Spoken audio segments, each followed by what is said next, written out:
E aí, gurizada, de novo? Bora pra aula de história? Óbvio, né? Você acabou de gravar aula de geografia. Claro, né, gente? Eu não ia passar base, passar rímel, passar batom, blush. Olha como eu tô coradinha, né? Eu vou gravar 2 vídeos ao mesmo tempo, né, gente? Por favor, né? A gente tá em casa. Essa maquiagem aqui vai ter que tirar do rosto, enfim. Né? Não dá nem pra sair dar uma passeadinha. Pessoal, o que a gente estava aprendendo em história antes da gente ter esse período que a gente se afastou, né, das aulas presenciais? A gente estava trabalhando com a República, lembram? O Brasil, ele era um império até 1889, quando a gente se torna uma república no dia 15 de novembro de 1889, com o Marechal Deodoro da Fonseca. Causas da República: enfraquecimento dos barões do café, enfraquecimento do poder de Dom Pedro, as divergências dele com a Igreja Católica, ele estava afastado, a questão da abolição, né? Ele vai para a Europa, que fica no lugar dele a Princesa Isabel decreta a Lei Áurea. Também é um outro problema para ele, né? Porque acaba descontentando muito aquela elite cafeira, aquelas grandes oligarquias. E então a gente estava trabalhando esses conceitos na sala de aula. As grandes revoltas que aconteceram no período da República, tanto revoltas urbanas quanto revoltas no campo, né? Então a gente teve revolta de Canudos, revolta do Contestado, a gente teve guerra da vacina, a gente teve revolta da Chibata, a gente teve a greve geral de 1917. Então são movimentos muito importantes que ocorreram na Primeira República. E a gente chegou então a trabalhar o último texto que eu passei para vocês via e-mail, que é o final da República, né? O final da República da Espada. Por que a República da Espada? Lembra? Por quê? Porque era comandada por marechais, a maioria dos nossos presidentes, os nossos 6 primeiros presidentes, foram marechais, eram do exército, um dos símbolos do exército, da espada. Lembraram? Bom, então vamos lá. A gente vai ter uma decadência por quê? Porque as elites, elas acabam ficando descontentes, né? Elas começam a disputar o poder. E aí a gente tem, lembra, na Primeira República, ela é conhecida como a República Café com Leite. Gente, tem um problema nessa questão da República Café com Leite. Qual é o problema? O café, ele é um produto que ele esgota a terra, né? Então ele tem esse problema de esgotamento da terra. E o café também ele tem uma queda no preço mundial.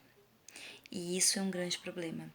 Então isso começa a enfraquecer os poderes, né, entre São Paulo e Minas Gerais. Lembra daquela alternância de poder? Um ano presidente paulista, outro ano presidente mineiro. Então a gente tem as eleições de 1930. E com as eleições de 1930 a gente tinha disputa então novamente entre paulistas e mineiros que iam disputar. E então a gente teve o paulista, né, que lançaram então o Júlio Prestes. Júlio Prestes, e os mineiros aliaram-se às oligarquias dos gaúchos. Os mineiros não gostaram muito, porque eles queriam que fosse uma indicação de Minas Gerais naquele ano. E então, eles acabam se aliando à oligarquia gaúcha. É aí onde o Rio Grande do Sul vai ascender na política do Brasil. E a oligarquia gaúcha ela era comandada por uma figura conhecida como Getúlio Vargas. Getúlio Vargas, o famoso GG. GG. Quem era GG? Um toquinho, tamanho da professora Gilane.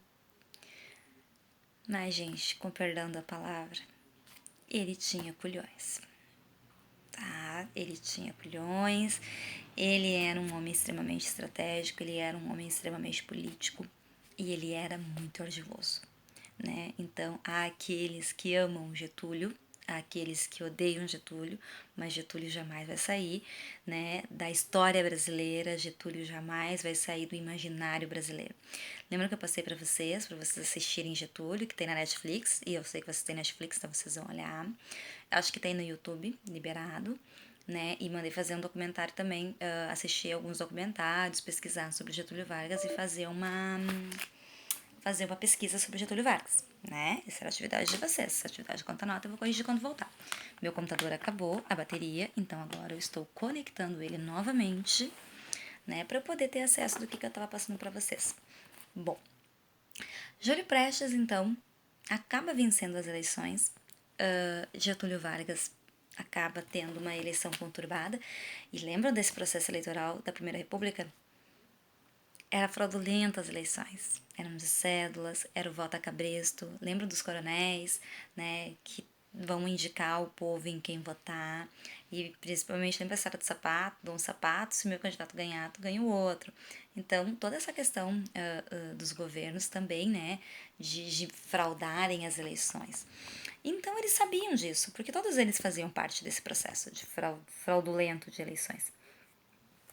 Então, a gente vai ter uma eleição muito conturbada.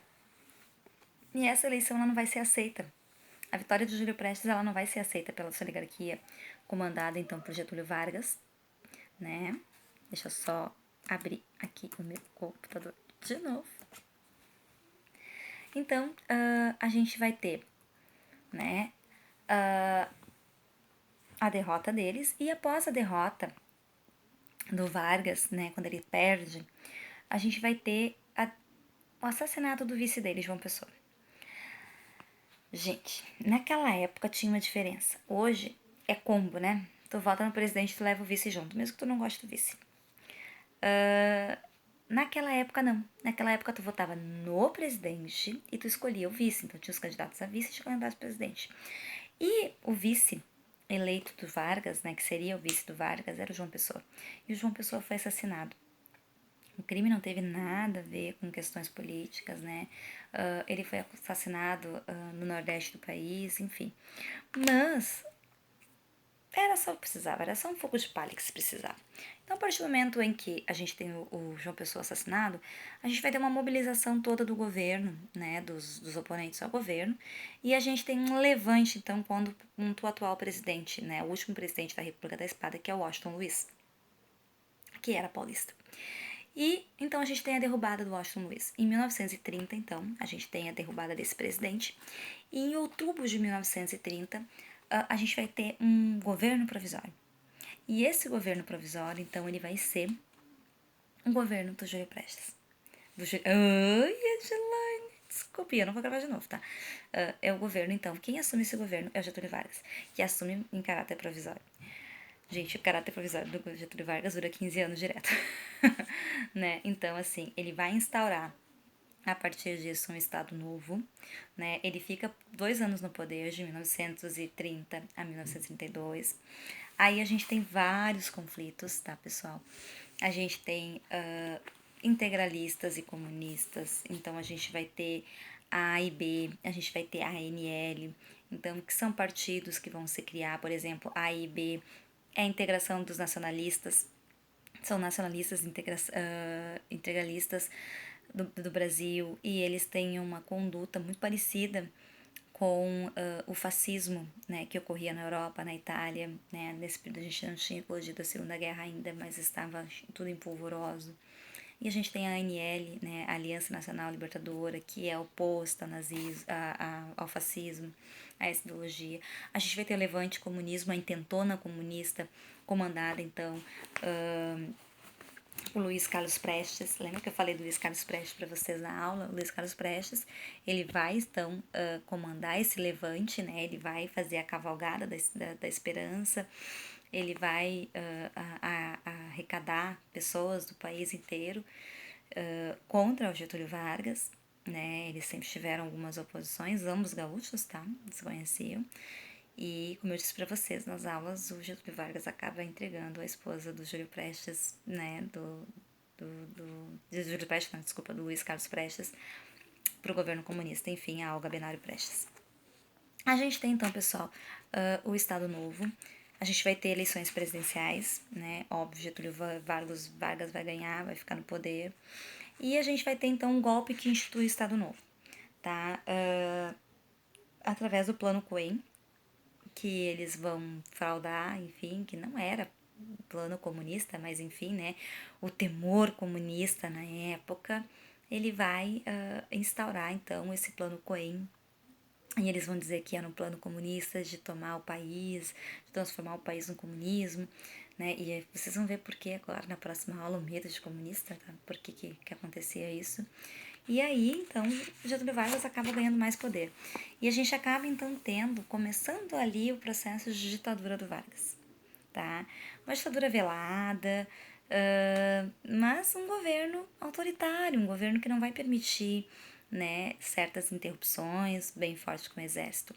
Mas, ao mesmo tempo, um governo que vai visar muito o crescimento da economia nacional. Por isso tem gente que ama e tem gente que odeia. Getúlio Vargas vai ser pai das leis trabalhistas que a gente tem, né? E as leis que regem a CLT hoje, né, do trabalho, elas são criadas por Vargas. A gente não tinha, lembra a greve de 17? Que não tinha leis trabalhistas praticamente. Ele vai estatizar a economia, ele vai financiar, então ele vai criar a Petrobras, ele vai ter aquela campanha O Petróleo é Nosso, né? Então ele vai querer investimentos, ele quer investimentos, ele quer que venham os investimentos, mas ele quer que o lucro dos investimentos fique aqui. Então ele tem essa visão. Vai ser muito repressivo, né? Vai ter uma repressão forte em qualquer oposição, ou seja, é um governo bem autoritário, né? E isso é um tópico, então, do que a gente tem de final de Primeira República e início desse governo de Vargas. Essa era Vargas, a gente estuda um pouquinho mais pra frente, tá? A gente vê alguns conteúdos antes.